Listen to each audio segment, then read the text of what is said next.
Good afternoon, everybody. How are y'all doing? Doing okay? I'm sorry to pull you away from the cookies that are out there. I was lamenting that the cookies are not inside the door where they should be, so we can trap you, we can lure you in and trap you. In any case, thank you all for coming. My name is Ryan Wilson. I'm the co-editor of the new anthology, Contemporary Catholic Poetry, along with April Lindner. And it's our pleasure to welcome you to a reading today from several of the poets included in the anthology. Sort of like, a little bit like a book release party is what this is. So, yeah, no, feel free to clap. Yeah, this is good. This is good. I want to start by thanking Dana Gioia, who with characteristic beneficence is providing copies of the anthology for the attendees. Please give a round of applause to Dana. What an amazing act of generosity.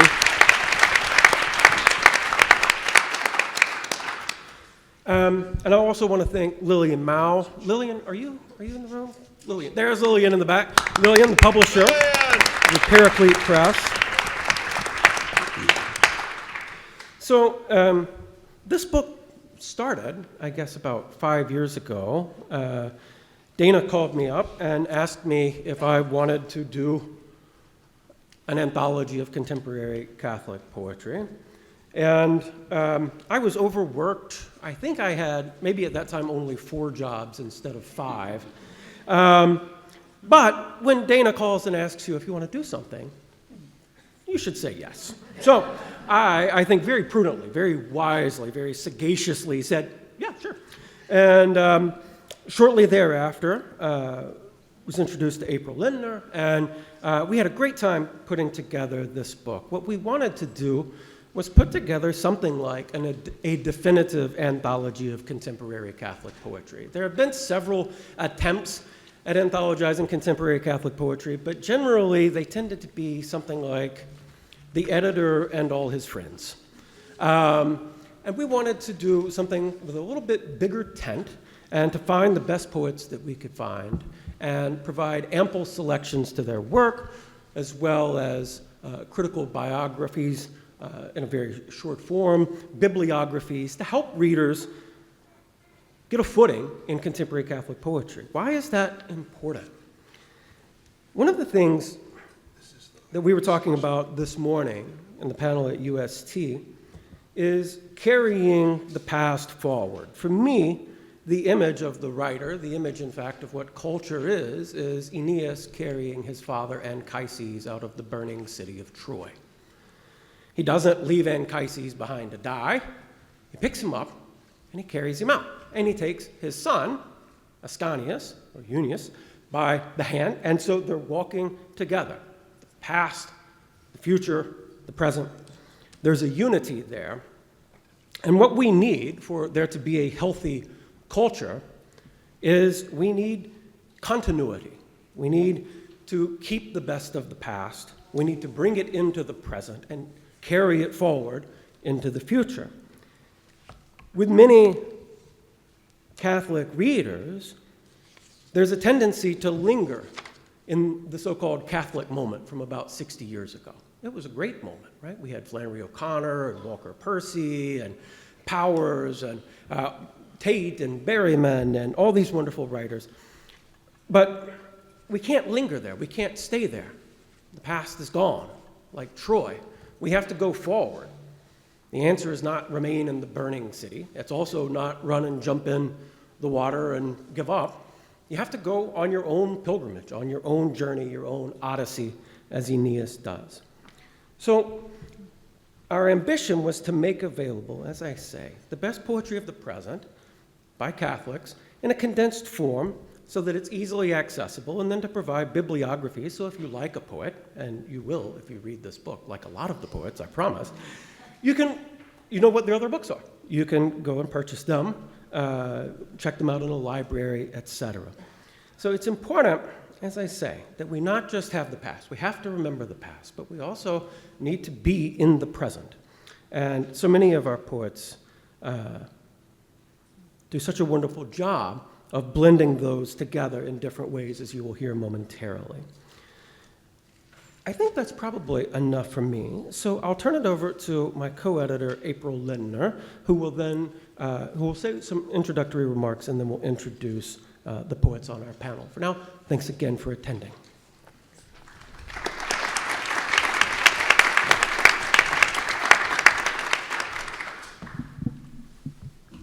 Hi, everybody. Thank you all for being here. Thank you, Ryan. Thanks to our poets. When Dana Gioia and Lillian of Paraclete invited us to put together this anthology, it was at the very beginning of the pandemic. And is this good? Can you hear me?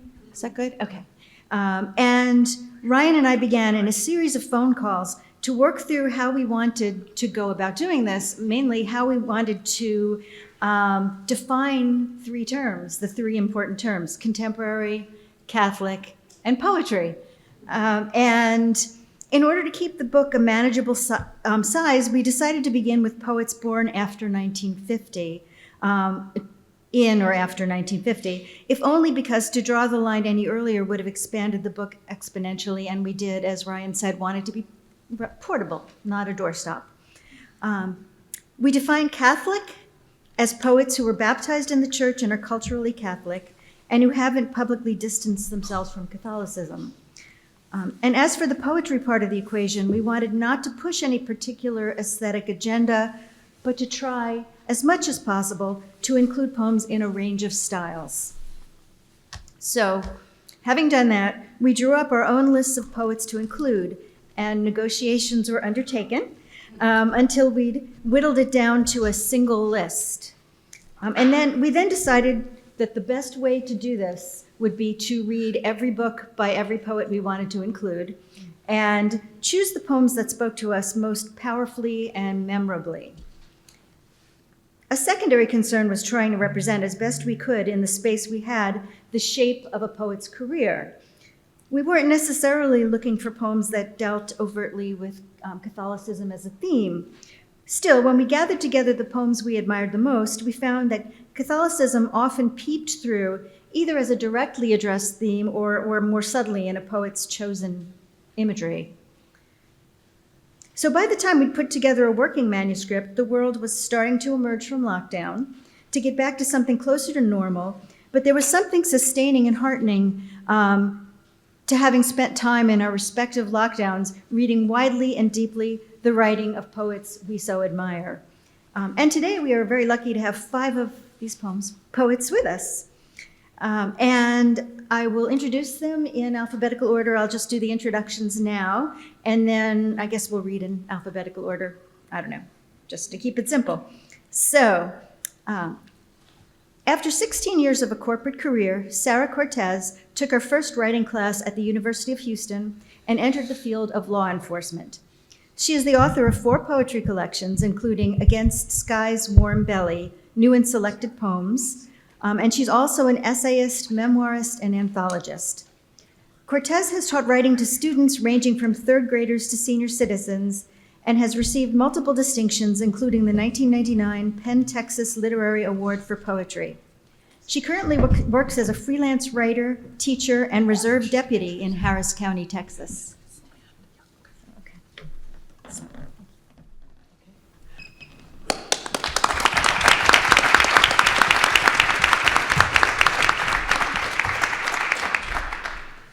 So good afternoon, everyone. Thank you for being with us. Thank you, editors Ryan Wilson and April Lindner, for including my work and the work of all these poets and so many other great poets in this anthology. And thank you for the invitation to read today. So I will read one of the poems in the anthology that has to do with police work. It has to do with the hidden cost of police investigation. A certain kind of case. My buddy Danny says, you can't work those kind of cases your whole career. It changes you. You have to watch videos, hours and hours. You have to understand how they think. I realized I'd never thought of it. Who worked those cases? who they went home to and what their wives fixed for dinner, how they fell asleep, still thinking about those tapes. Danny shakes his head, back and forth, disbelieving. It takes at least 5 years for an investigator to get good. You have to learn certain terms they use among each other. Once, we did a search warrant at a pedophile's house, less than 5 minutes after the tape's delivery, and it was already in his VCR. Trash, knee-deep inside, piled high in every room of his house, except the closet where he kept his films and books. Totally clean, dust-free, labeled by category in precise block letters, alphabetized like a library. We had to wear overalls, gloves, and boots to walk through half-eaten, rotting food in wrappers. I'd like for you to follow me and my investigator's eye to a poem that will be a little difficult, but I promise I will pull you out of the darkness afterwards. I have written in more genres than this, in more locations than this, about a particular serial killer in Houston in the 1970s whose nickname was Candyman. I know people, and my husband has worked with people who were relatives of some of the young men who were murdered. Candyman. I am the boy they never found, buried too deep, my hands still bound with duct tape, gray and strong. Still gagged, I lie between sheets of blue plastic he bought by the roll for the boat shed's burial ground. I heard the sound of shovels scraping oyster shells and white lime, but they stopped too soon, too soon. Each layer of dead boys gagged the detectives with hot summer stench. They found my plaid shorts, a bright orange comb, 3 pennies in a mound. They were so close. They couldn't know the other lives they didn't save. My big brother Frank, who searched the neighborhood at night, calling my name. My dad, who reported me missing 3 times to no one who cared to look. My uncle, who worked construction on the apartments across the street while I suffered, bound. All these who died of grief or guilt, going into Houston's clay ground, waiting for me to call. I'd tell my story if I was found. The plywood cage in his white-paneled van, the handcuff board, the glass pipettes, the sound of my leaking life on black plastic taped to the carpeted floor. The construction crew across the street joking at noon while I prayed to die soon. Candyman liked us young, skinny, hard, whimpering while bound. He chose us, sunburnt, freckled, mostly blonde, but now there's no gold in my hair, no chance of a tan, no rest here, 7 layers down. The detectives called off digging in the sweltering heat, but I tried to reach them, speaking with the force of bone. Please find me. Don't leave me here soaking in dripping death. I want to be clean. I'll forget his naked lust and bare feet in blood, his brutality, his bestial sounds. If I'm washed, I can die, but I must be found. Let's go to a different place because we all trust that God's glory is with us here on earth. This poem is written in honor of a different part of my life, a time, and I say this with my beloved husband, current husband. I hate to say current because I sound like a starlet, but and I'm definitely not. But my first marriage sadly ended in divorce. So this is written in honor of the honeymoon time. La Belle France, autumn 1999. A trip to France before our wedding to meet your family in Lyon. My diary reads, rainy, cold, happy. And indeed we were then, before the divorce. We walked through Lyon's 18th century glory and Roman ruins, sleeping well between cold sheets. The glove shop, its glass-fronted drawers of color, hued rose, soft kid skin. We stroll with your younger brother who's in love. The woman, apparently, beautiful and thoroughly addicted. Pills, alcohol, sex, a graceless trio of crises that will occupy your brother for decades as we unravel strip marriage threads clean off. The leaves in these public gardens where we are walking reach through the profusion of blossoms and stems while roses strew their brown-tinged petals. I don't speak French, so I ignore your handsome brother's desperate anguish.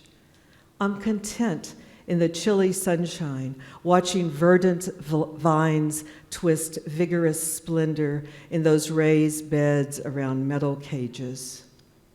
Spring will bring a future to some. Thank you.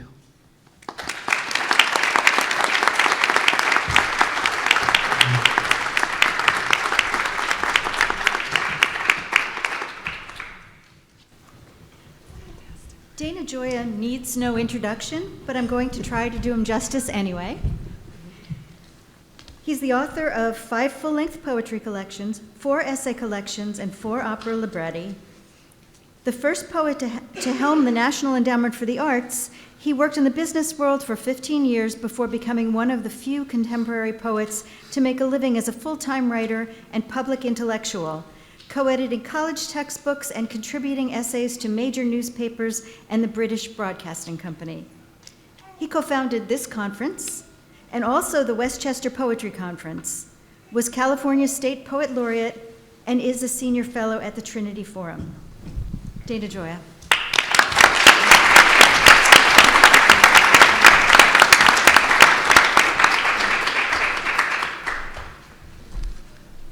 You've heard me probably already more than you want to, so I'm just going to read 2 poems so that we have time for questions.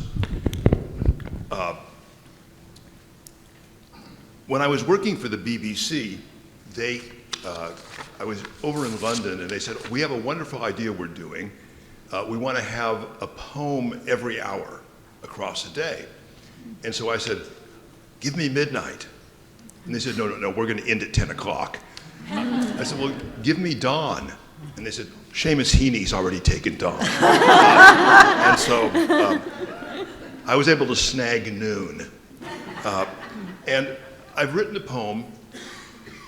You might say it's not ostensibly Catholic. I don't think you get a more Catholic poem than the one I'm about to read. It's about this kind of 2 things that I think that go on. Maybe it's something. Maybe this is not true of the religious in the audience, but you have the natural sort of Catholic examination of consciousness, of your conscience. And I don't know about you guys, but I never come out, in the plus column when that goes on. And the other is this sense of the unlived lives that you have. You're always carrying unlived lives along. And this is called. When they asked me. They said, well, when you write the poem, Dana, you have to set it somewhere. so we can add sound effects. And so for Seamus Heaney, they allowed him actually to get in a rowboat on the Irish Sea to do Don. And I said, just give me the sounds of an office, because this is sort of, midday at the office.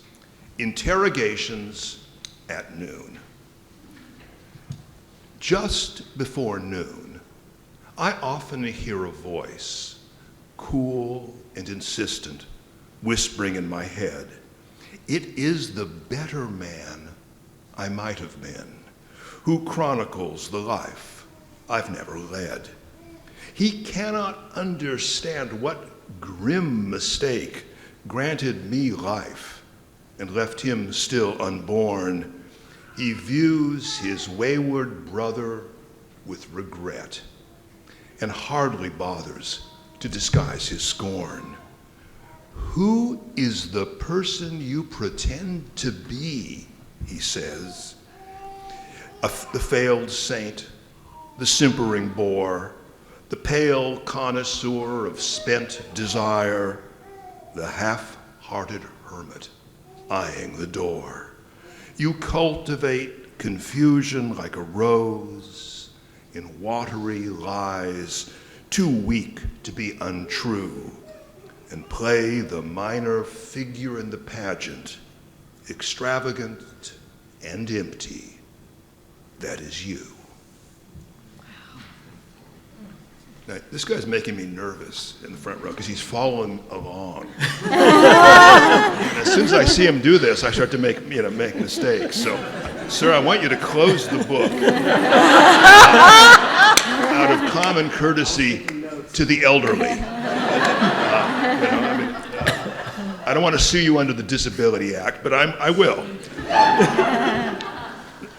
This poem is not ostensibly Catholic, and I was grateful that Ryan and April included it in the book. But being a poet is a mixed blessing, as all the writers know in the audience. You have many disappointments. You often feel a sense of failure over things you'd like to do that you don't manage. But what keeps you going is the firm conviction that your next poem will be a masterpiece. Generations of children still unborn will be whispering it, and lisping it from memory. And so I've taken the liberty of describing the next poem I'm going to write in a poem called The Next Poem. How much better it seems now than when it is finally done. The unforgettable first line, the cunning way the stanzas run, the rhymes, soft-spoken and suggestive, are barely audible at first, an appetite not yet acknowledged, like the inkling of a thirst, while gradually the form appears, as each line is coaxed aloud, the architecture of a room, seen from the middle of a crowd. The music, that of common speech, but slanted so that each detail sounds unexpected as a sharp, inserted in a simple scale. No jumble box of imagery dumped glumly on the reader's lap, or elegantly packaged junk the unsuspecting must unwrap, but words that could direct a friend precisely to an unknown place, those few unshakable details that no confusion can erase, and the real subject left unspoken, but unmistakable to those who don't expect a jungle parrot in the black and white of prose. How much better it seems now than when it is finally written. How hungrily one waits to feel the bright lure seized, the old hook bitten.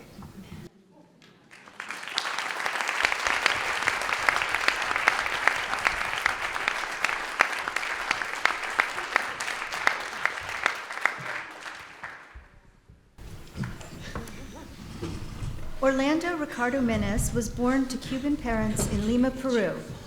Forced by a coup d'etat to flee when Menes was 10, his family immigrated to the Miami area. Later, he lived for 2 years in Francoist Spain before returning to the United States. In addition to 7 poetry collections, Menes has edited anthologies and published translations of poetry in Spanish. A recipient of a literature fellowship from the NEA and the Prairie Schooner Book Prize, Menes is a professor of English right here at the University of Notre Dame and an editor emeritus of the Notre Dame Review.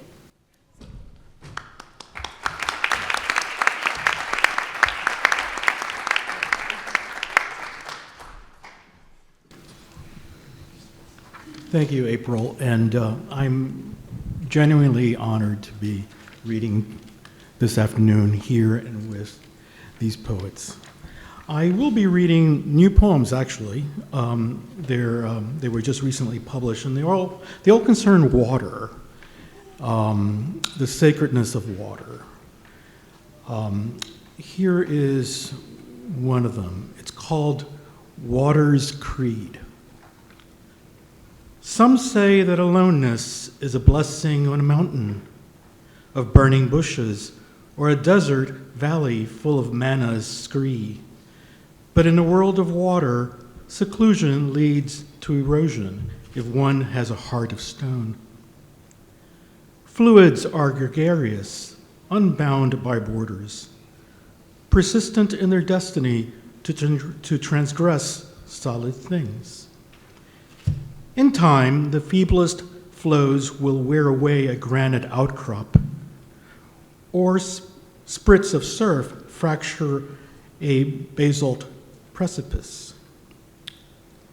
Water eludes the certainties of a sacral creed and will deviate to its own gravity.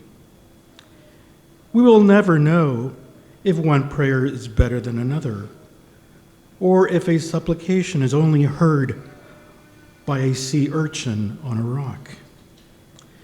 If grace must be tenuous, then let it be an isthmus, the narrowest possible, to balance earth and water and be faiths in between. This second poem is called Poetica Aquae, and it references Wallace Stevens, who was just canonized by Dana Gioia last night. And I'm very, very glad about that one. Poetica Aquae.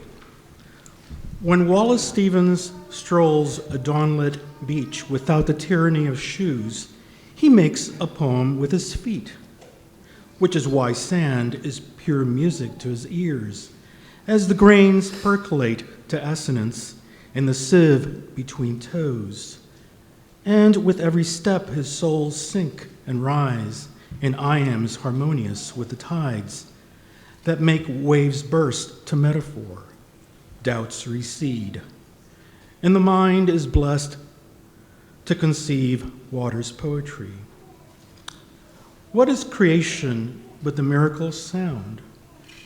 Our liquid grace that imprints epics of surf, surge, and spindrift when we seek inspiration in fluid things, river, brook, pond, lake, sea, or ocean, not the inert valley, meadow, or mountain. Soil and stone are graves to dreams. Water, not earth, is our genesis. Let us learn invention from the tropes of eddies born of tropical currents, the breakers foaming to succulent sapphics, or how ordinary waves can resound with tertsarimas from breath of wind. And this last one is Memento. Maybe it's, my farewell to the world, I don't know. Memento. As I grow old, will I dissolve like salt in water, or the brine that pickles cabbage to blessedness? To ferment is reverence in our world of flux, and chemistry, though capricious, our Eucharist. Holy are the enzyme, the lipid, the glycogen. To eat, to drink, to digest is to be human. After our first breath comes the miracle of meconium. I search for grace in the liquidness of life, to trust the yeast that hallows wine to acid, the litanies of blood that sustain our cells, the prayer that emulsifies the mind and heart. I renounce ambition, which is of the earth and sky, to splash instead in the still waters of surrender. In the end, I will find communion in a vat of warmest lye, not stolid ground or vagrant fire, and let the hydroxides caress my gray hairs, dissolve my organs to absolution, peel away the skin from the muscled bones of my bondage. Thank you.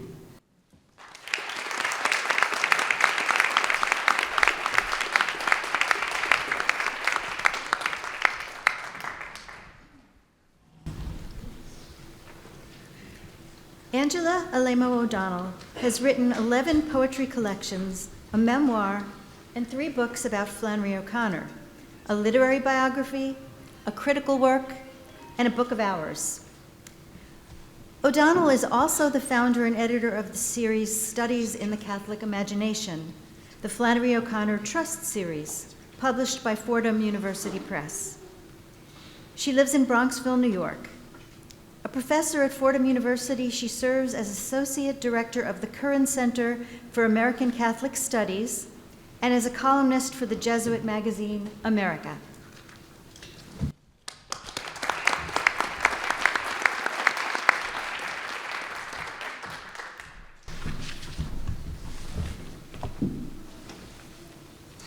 Thank you, April. I too am honored to be reading with all of these poet friends whose work I've admired for so many years, and I'm honored to be included in this anthology.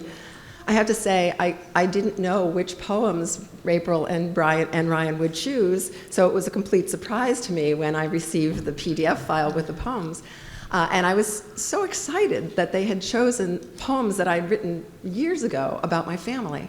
They're sort of first poems, first book, many of them. And that's where most poets begin, you know, the ground of our being, our family, our community. So I was very thrilled to see that these poems were in there, and I'd like to read a couple of them. My name, by the way, is Alaimo, Angela Alaimo O'Donnell. O'Donnell is my Irish husband's name. The blood of Irish kings does not run in my veins. It's Sicilian peasants. So having grown up in an Italian-American household where there were no books, I decided I was going to be a poet at 5. Go figure. So I'll read a couple of poems about that world. I will, just to preface this poem, which is called Other Mothers. By the way, I don't mind if you read along with me. I grew up in this Italian-American family. My dad died when I was 8, leaving behind 5 children and one very pretty widowed mother. And I used to wonder, like, what makes my mom different from all the other moms? And this poem tries to answer that question. It's called Other Mothers. Other girls' mothers sold Avon, Beeline, Tupperware. My mother took lovers, young ones, dark ones, true ones, the kind that came back, parked their cars in the drive, and slept in our house night after night after night. Other girls' mothers wore aprons, baked bread. My mother slipped into stockings, stepped into heels, and went to work late evenings. While we'd lie half awake in our beds, we'd hope for peanuts, chips, mints, small signs she'd remembered us. Other girls' mothers didn't like my mother. Grew green-eyed in the grocery, cold-shouldered us at Mass, where she stayed in the pew, marooned at communion, her black mantilla shadowing her dark eyes. Other girls' mothers liked their daughters, asked them questions, listened for replies. My mother would have thought them amusing had she thought of other mothers at all. Fortunately, it was not just me that had a dysfunctional relationship with my mother. By the way, a dysfunctional family, in case you don't know, is defined by the Catholic poet Mary Carr as any family that has more than one person in it. So that sort of includes all of us. So the particular forms our dysfunction takes is different, but we all know that where we come from. But happily, my sisters and I were able to sort of make amends with our mother by the end of her life, and I was able to spend time with her as she was dying in a nursing home. And one of the moments that sticks with me from that experience is my mother's favorite movie. She had 3 favorite movies, My Cousin Vinny, Walk the Line, and Dirty Dancing. And we watched these movies over and over and over on a portable DVD player. And she was watching them in her childlike innocence that she had slipped back into with the eyes of a different person, of a much younger person. And it was very moving for me to watch these films with her. So this is a little sonnet that's called Watching Dirty Dancing with My Mother.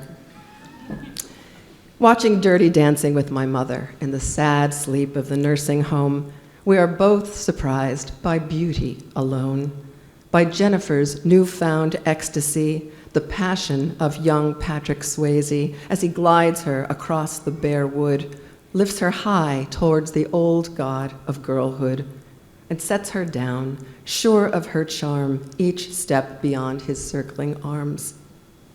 Nothing can soothe her father's frown, seeing his daughter as someone now. No more the child she cannot stay. Patrick, too, has since passed away. None of us the beauty we used to be. My mother, those dancers, me. I have to say, one of the thrills of this poem was being able to find a rhyme for Patrick Swayze. And to get Patrick Swayze in a poem. So my mother would be so proud if she knew that happened. I didn't want to be a poet so much as I really wanted to be a singer. As I said, Italian-American household, we had no books, but we had a lot of records. We listened to Connie Francis, we listened to Al Martino, we listened to Sinatra, of course, Tony Bennett, all of the Italian-American crooners, and I knew all the words to all of those songs and sang them appassionata in my living room. But really nobody could compare to Frank. And it just so happens this is All Saints' Day, and this is the anniversary of the day that this poem was born. I was at Mass at Fordham, and the great Cardinal Avery Dulles was up on the altar, and it's All Saints' Day.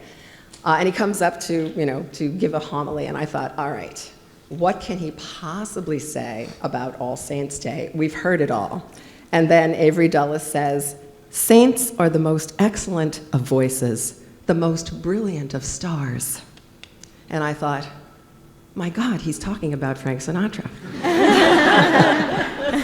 So this poem is an homage to Saint Frank, who was my idol when I was a kid, and my mother's idol too. Saint Sinatra. Croon to me, baby, blue eyes smiling, so easy to love night and day. Skinny legs draped in gabardine as you sway, sweet and easy singing. The mic, your attribute, lucky close to those lips. In other words, baby, kiss me.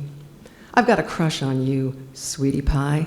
You, Sicilian saint of song. The one girls pray to when we lie awake, pictures of boys in our heads, each of them holy card pretty as you, only in the blue of evening. You and the night and the music, much more than we can stand. We fall to our knobby knees, genuflect to your smooth slide down the scale of desire, a true tune we know, but can't carry. Oh, Hoboken hero of Eros, star-eyed stranger in the night, pray for us, sinner, sing us alive, take these Valentine hearts from our hands. Thank you.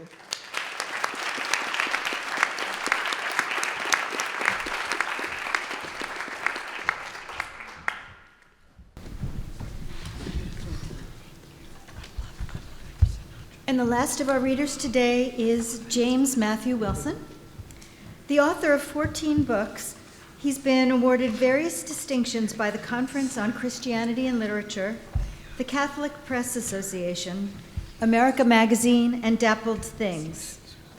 He was the winner of the prestigious Hyatt Prize in 2017. Wilson is the Cullen Foundation Chair in English Literature and founding director of the MFA program, in creative writing at the University of St. Thomas. He also serves as poet in residence of the Benedict XVI Institute, scholar in residence of Aquinas College, editor of Colosseum Books, and poetry editor of Modern Age magazine.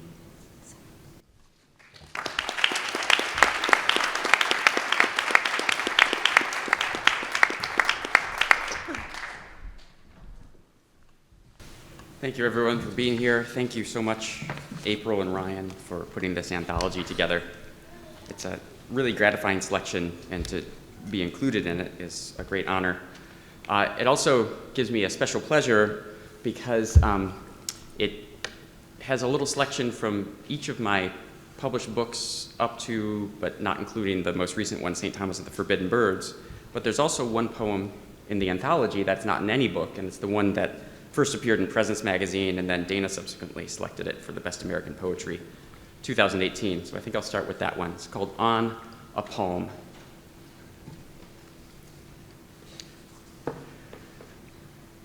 The local psychic closed up shop last week, took down her shingle with its big black palm, held up to lure those driving by away from busy motions to her inner calm. To draw them where sharp incense burned and scarves billowed mysterious shadows down the hall, where faded posters of the astral signs and chakra nodes sagged from each hapless wall. She'd greet them in her gold ring gypsy getup, her hands emerging to enfold their own, and lead them to a table draped in silks while querying in a warm and foreign tone.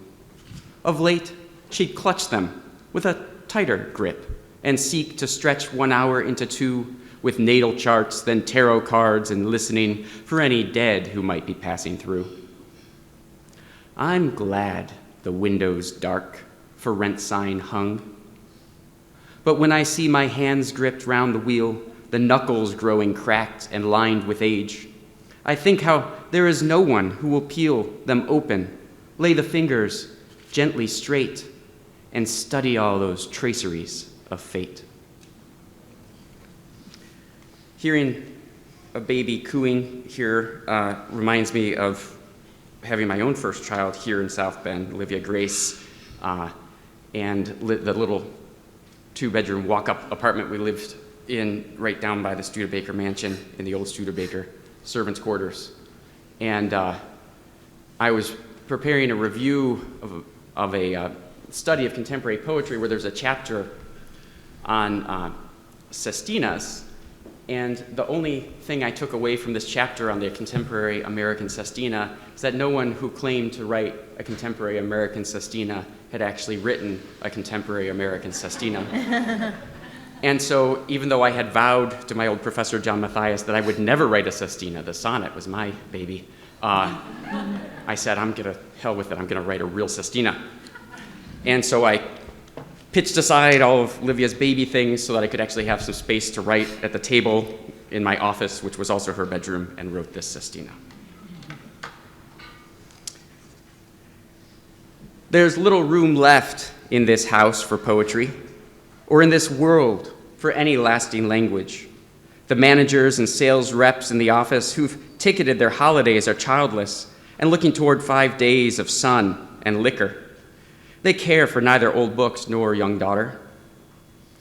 But somehow near me sleeps an infant daughter who grows still to the cradle sounds of poetry, eyelids dropped in the promise of sleep's liquor. It charms her, yet she knows nothing of language, nor did I in a way when I was childless, preoccupied with filling another office than fatherhood. Now, crowded in my office, a crib and chest of pink drawers for my daughter remind me that this empty room sat childless, except for those ink-lettered sheets of poetry, when child was just a word and my child language. which I would write and read at night with liquor. Now she's born, we have little time for liquor, my desk crammed in a corner of the office, and papers lost beneath the brighter language of cardboard-colored alphabets for my daughter. I'm sure I wrote a different kind of poetry when all my hours were filled, though I was childless. The TV news shows that, because they're childless, exercise and shun cigarettes and liquor, modern consumers live a life of poetry, controlled and self-absorbed as fits the office of sonnets or sestinas. Their only daughter and iPod are such ephemeral techno-language. I pray, my daughter, speak another language, that in the richest sense you not be childless, your every act a kind of lasting daughter, more beautiful than bored clerks at their liquor, though they find no room for it at the office. May you crowd your small corridor with poetry. My daughter's teething, needs her gums rubbed with liquor, which stops my language, calls me from my office. I go. May I have more of this child, less poetry.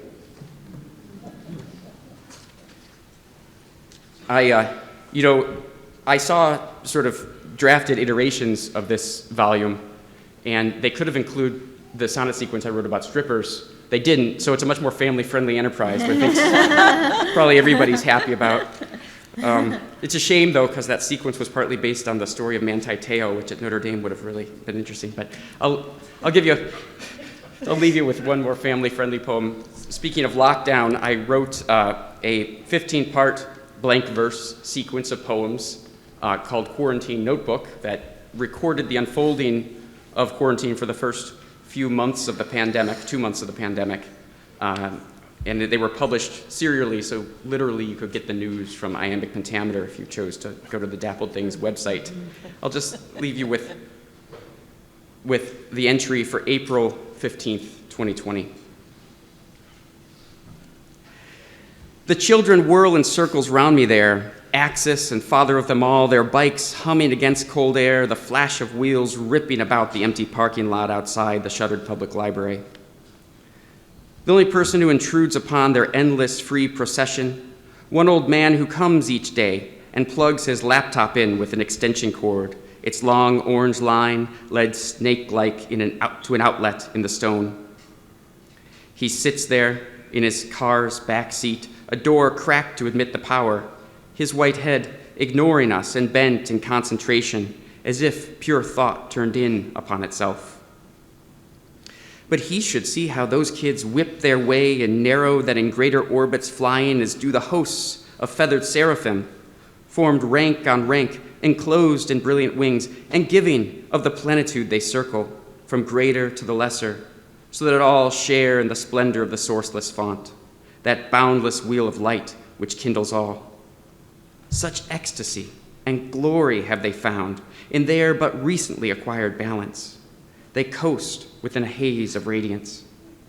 Beyond us stretch the baseball fields, their backstops heavy and dull with chain-linked uselessness, the infields scribbled through with dirt bike tracks, and just along the margin of the wood, the playground we have named for Narnia sits idle, swings and jungle gym both wrapped in orange police tape, snapping back and forth, caught in the fitful gusts of April wind. Just out of sight, still others circles narrow, the nesting of a man into his lounger, a case of light spread open like a mouth beside the leg rest handle. On the set, an episode recorded some years back shows someone spin the wheel or buy an O. A woman, frail and shrunken in her blouse, has freshened up her tight perm with a pick, but let it drop back gently on the couch, her breath grown shallow, slowed as sleep descends. And in the early morning, fathers pace with bloodshot, angry eyes, the children yelling and crowding one another at the sink, the basins thick with aqua streaks of paste that cling beneath the cold gush jetting downward. And somewhere, someone's mother chips a nail, trying to clean the juice and crumbs that hide within the wrinkled padding of a high chair.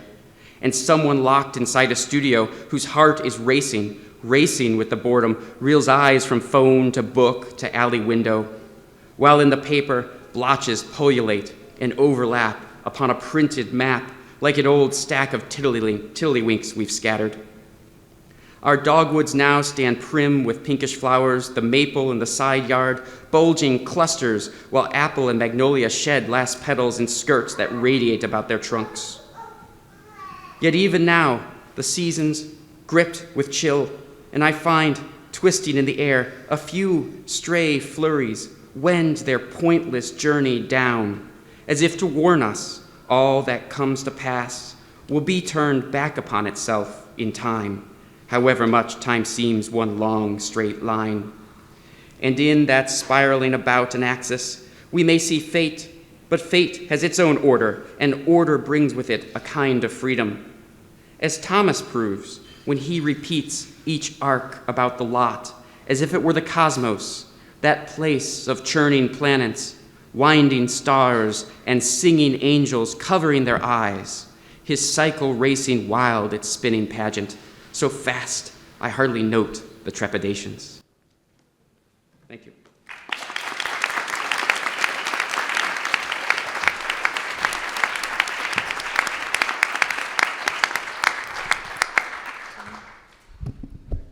So, thank you, everyone. That was wonderful. We have about 20 minutes, I think, for Q&A, if y'all have questions Can for the boards. Interrupt the proceedings? Please do. And prevail upon the editors each to read a poem of their own.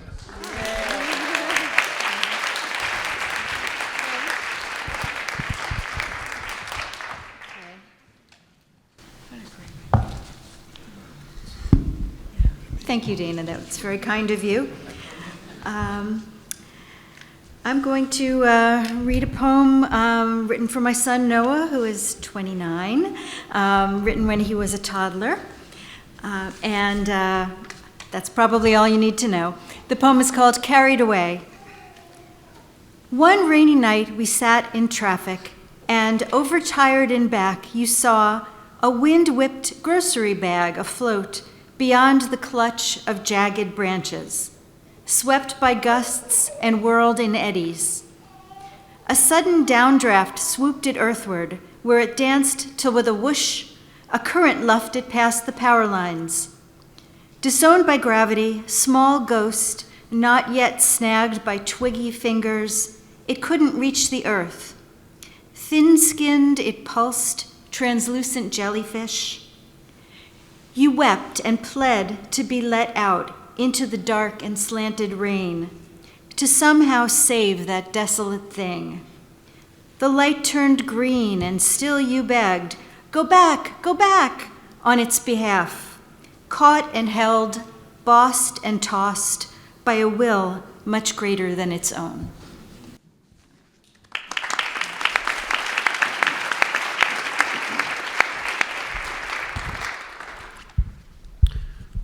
Okay, so I'll read this one, which is called For a Dog. You'd wake us up, that shrill, insistent bark, driving away whatever dreams had fogged our vision. And we'd rise in the true dark, wondering just what exactly, cataloged by canine instinct under threat, was there. What jogger, cat, or dog it was that dogged you from your drowse beside the easy chair and summoned your yapped pandemonium. 9 times in 10, it was just empty air. Some ghosted scent you sniffed. Dumb. You're dumb. Like all dogs, snuffling up to snakes, afraid of mice. When we said, come, you wouldn't come. You capered when commanded to play dead. And when we wanted most to be alone, you'd offer up that imbecilic head until we crowned your pity with a bone. Our lives took on the shape you spun from need, the harried rondure of routine. You gone, the house is quieter, and we've been freed forever from the never-ending chores your tale entailed. The scrubbing where you peed, the hunting stain removers down in stores.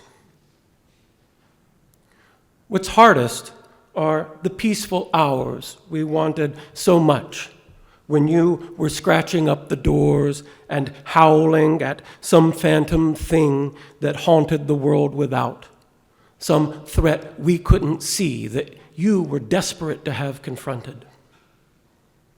Now, you're part of that present unity of absences the living move among, in which what was, what will, and what can't be dance in a ring to a triumphant song we don't have ears to hear or heart to see, who sleep now perfectly and much too long.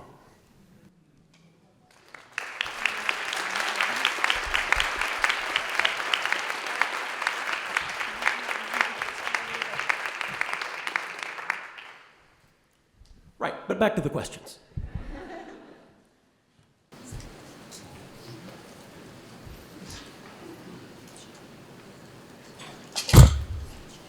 Catholic literary moment that you mentioned that ended about 50, 60 years ago seemed to kind of end, I think someone put it, when television became supreme and the old mass died out. The new generation of Catholic writers has been formed not by the old world Mr. Gioia talked about yesterday, but have been formed by the new mass, the post-conciliar church.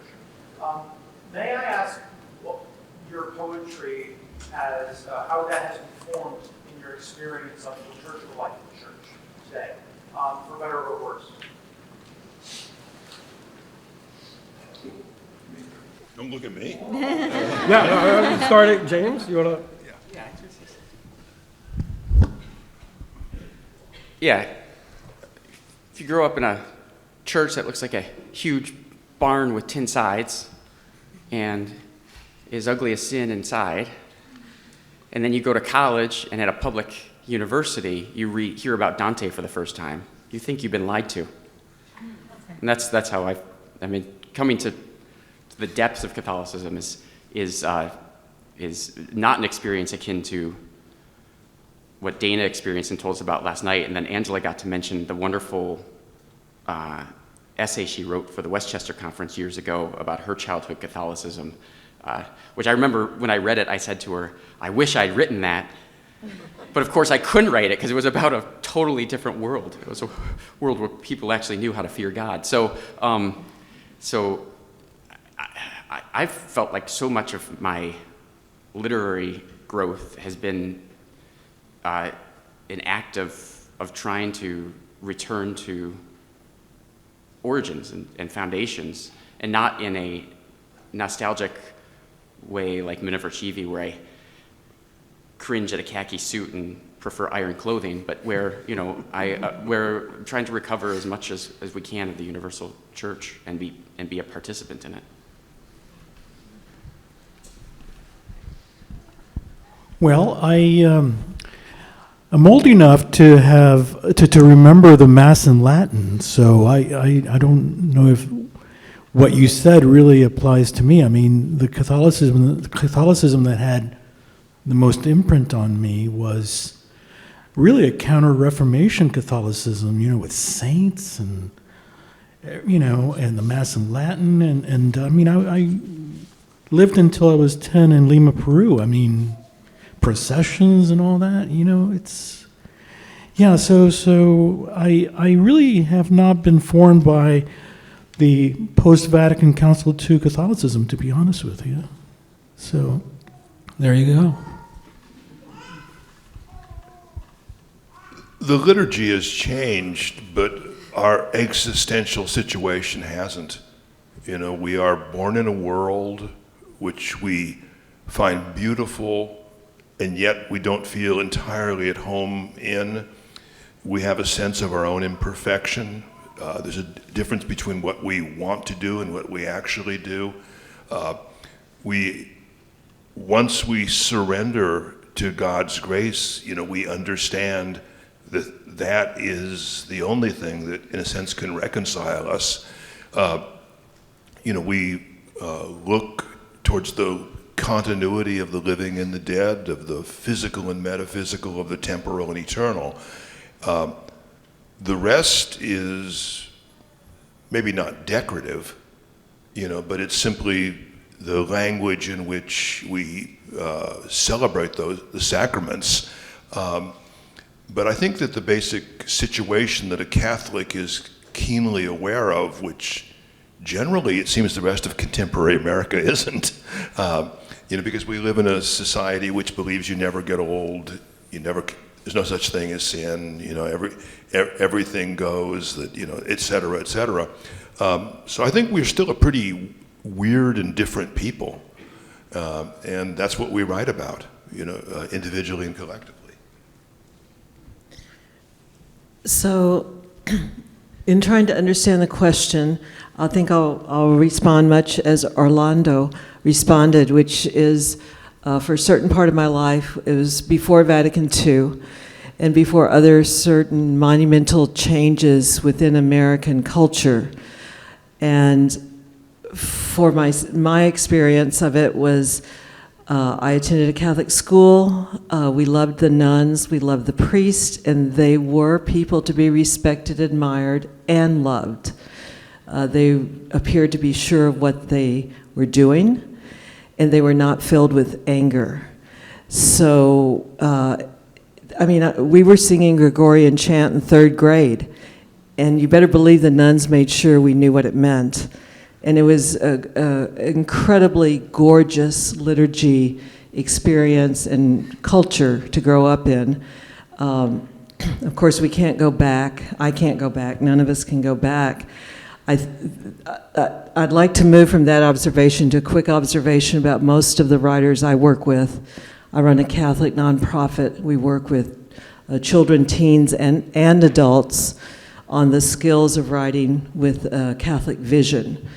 So Catholic Literary Arts works with a lot of teens, and we have many programs for them.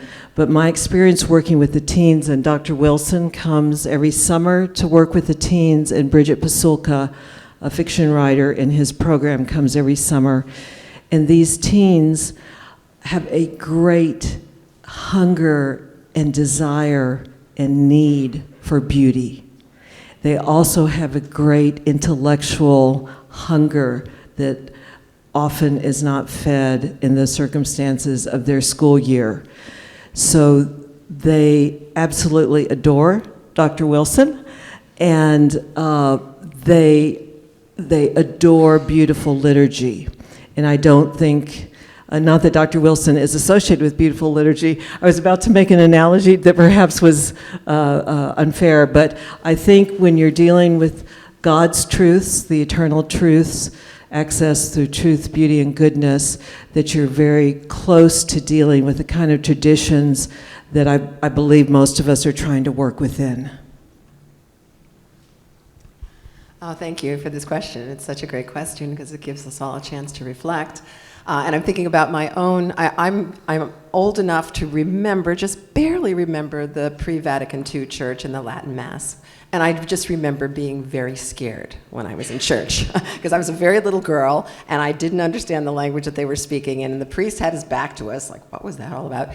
There were just all sorts of things about it that I found, and also I was as a girl, my brothers were up on the altar, but as a girl I would never go past the altar rail unless I was cleaning or something.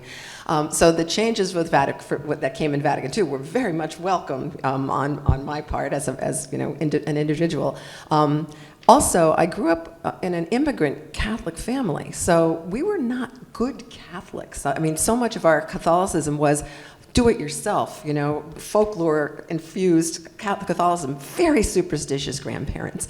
The crazy things they taught us that were religion, which was really kind of magic, was very, the most important person was not the Trinity. It was not Jesus and God and the Holy Ghost. It was St. Anthony. St. Anthony was a human being, and he had the statue in the house, and when you really needed something, he would understand and he would help you. And so would Mary, but Jesus and God are very, very far away.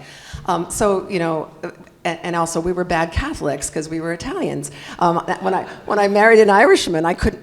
The family was full of nuns and priests, and it's like, oh my gosh, I don't know where I am. So, so again, this is my own little dysfunctional formation, but it is this is what imprints us. We all have a different story. We all have a different formation, and it makes us who we are. It defines our story, and it's worth exploring, whether one writes about it or.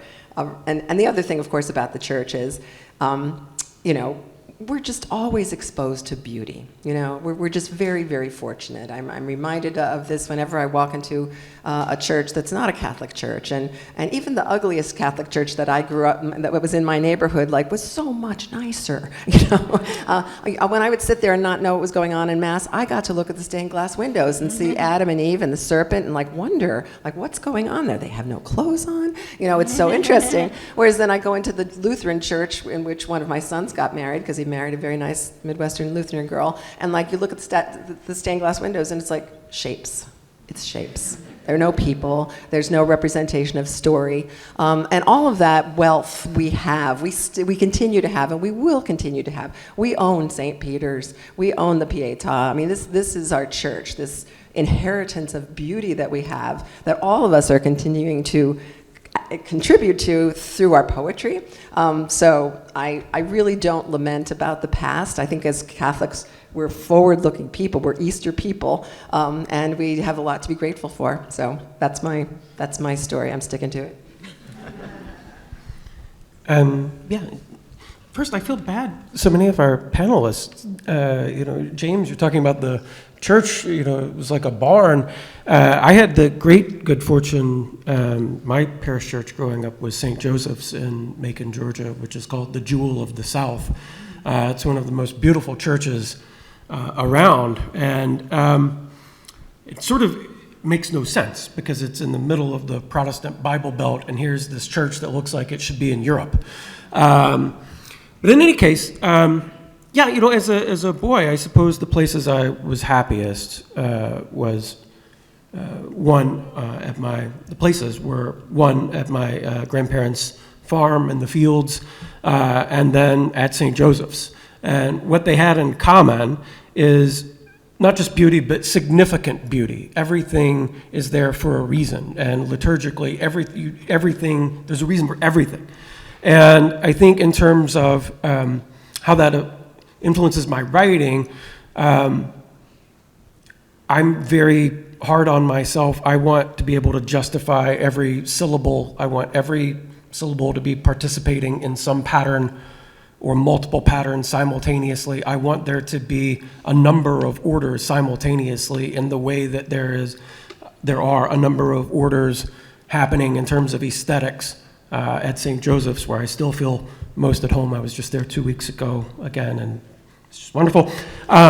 It's the same thing in agriculture, right? Everything is there for a reason. Everything is purposive, and I want that to be the case as much as possible in art. But similarly in art as in agriculture, you can't make it happen by yourself. You have to have help. If it doesn't rain, or if there's hail, or if there's a tornado or something, you're out of luck. You have to have you know, the blessings of the divine for everything to go the way that it should go. And I think that that's probably true in art as well. You want to work hard, you want to make everything as orderly and purposive as you can, and then you want, hopefully, to be blessed with a grace that brings it life.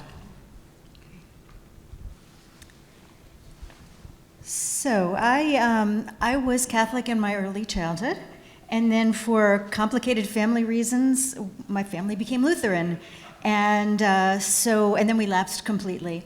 And I came back to the church as an adult, in large part because I found that in Mass, my mind went perfectly quiet in a way that it never does. I just felt a sort of a peace whenever I was in Mass. And so the way in which that, I think, relates to my poetry is that I always try when I write to get I mean, it's bound to be a failed effort, but I try to get to a place beyond words. I try to get to the ineffable. I try to use words to get to the ineffable, and that feels like another kind of spiritual endeavor to me. So.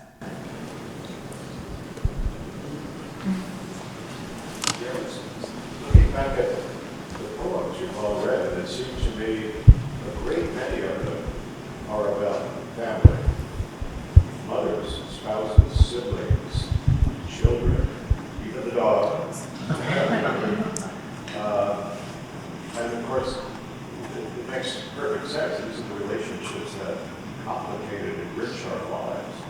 But I wonder if that's as true anymore about secular poetry.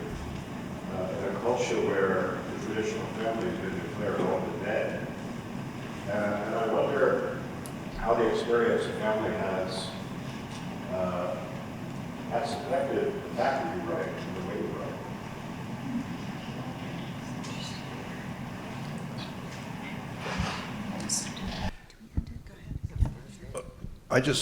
I want to make one observation. I edited the Best American Poetry of 2018. I read 13,000 poems, not all of them till the end. And out of curiosity, I began to calculate their subject matter. The number one subject matter of American poetry, at least in 2018, was childhood and early family experience. So I think it's perhaps an American theme about having to form yourself in a society which no longer forms you collectively. Just in reference to my quarantine notebook poem about the kids circling like seraphims on bikes, years ago I reviewed a book of poems by a Catholic, and it was full of clever images, but it felt as if the devotion in it was disconnected from everyday life in a sense that you couldn't imagine the religious belief actually suffering exposure to the atmosphere. And so one thing I've tried to work on is showing what contemporary life looks like in a religious family, not in the sense, just as this is what everyday life is like. Because it's different, it's better, and and you see things that you might not otherwise see. And I'll just add one other thing. Also, especially when you're an irresponsible person who goes to graduate school the way I did, you stay adolescent for a really long time. And so, getting married and no longer being able to shoot pool till 3 a.m, makes a difference, and that kind of discipline correlates with the discipline of writing a sonnet. So those two things tend to come together more often than not.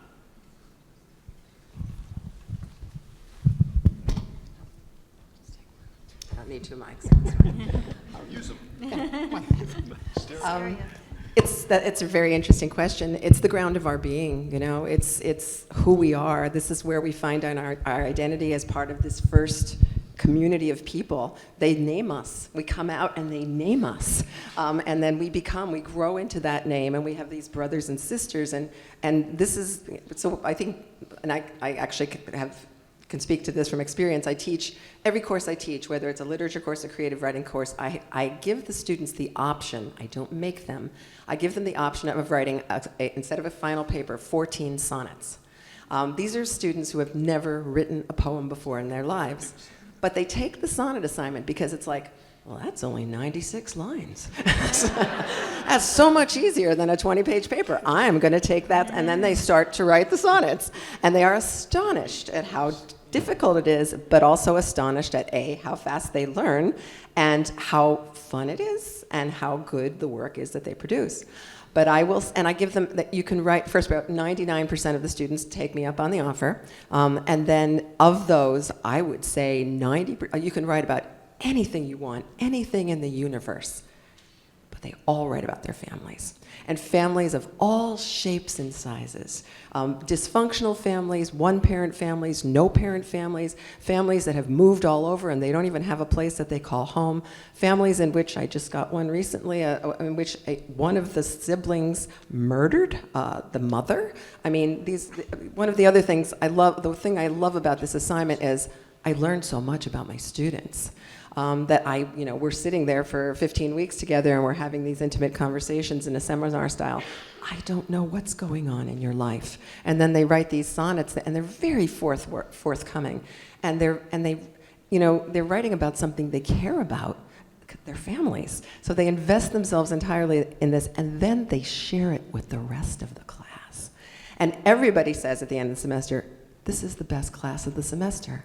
And the second thing they say is, why did it take so long for me to get here? Why did we do this at the beginning? And of course, because you couldn't have done this in the beginning. We have to be together for 15 weeks before you're going to trust people with these stories that are so important to you. And then years later, I will hear from students who will say, one of the foundational experiences of all the courses I took at Fordham was writing that sonnet sequence.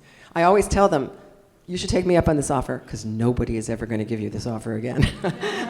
Go ahead and write for it. It is very formational, but again, I think it's because it gives them an opportunity in this form that they're learning to write in to deal with family trauma, to deal with the experience of being part of a family. So I don't think that's ever going to go away in terms of being the primary interest that we have.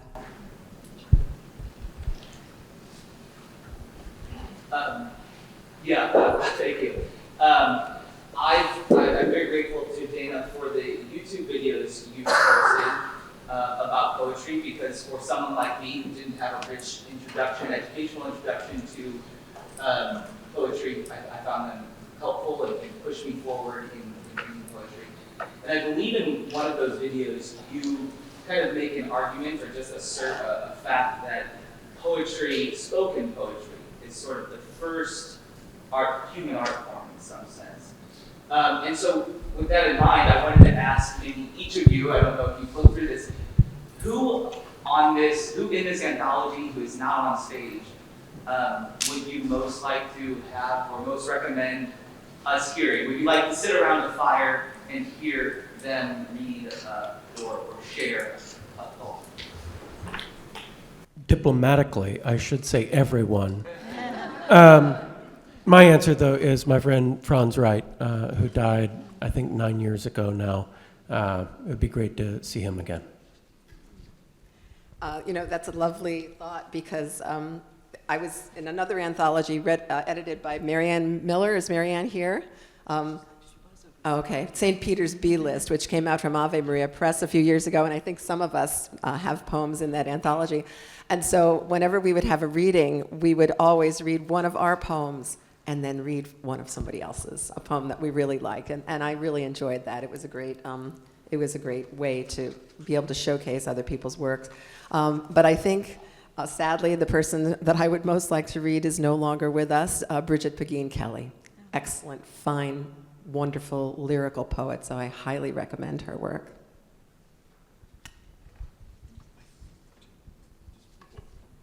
For me, that's easy in a sad, similar reason. It's Timothy Murphy, who was brilliant, prolific in his talent, annoying, a world-class pain in the ass, but was just great to have around. And I think that he returned to the church later in his life, and it changed his writing, and he did this remarkable amount of actually devotional verse that was really terrific, and he's much missed. I would have said Tim too, but your question raises something which I think a lot of us have watched and listened to Dana's videos, which his son has helped make so excellent. And and it's so great that people have the opportunity to hear poetry well performed now because of the convenience of the internet. And I have to mention what I think is one of the most important things that's happened in the world of American poetry in the last decade, and that is this fellow from Cleveland named Elijah Blumov started a podcast a couple years ago called Versecraft, where it's every other week, one poem discussed for half an hour, read aloud and discussed for half an hour with care. And he's done more good work to bring serious poetry to the public, to teach people how to hear it well and to read it well, that I think, there's no parallel to what he's done. And it's, I think in the long term, it's going to be a great blessing. But it reminds me of Dana's efforts to do both essays and lectures and poems performed on film. Well, this poet that I will recommend, she passed away some years ago. I don't think she was a Catholic, so maybe she wouldn't be here, plus she was older than, someone born in 50, is Lucille Clifton. Hearing her read Homage to My Hips is quite an experience.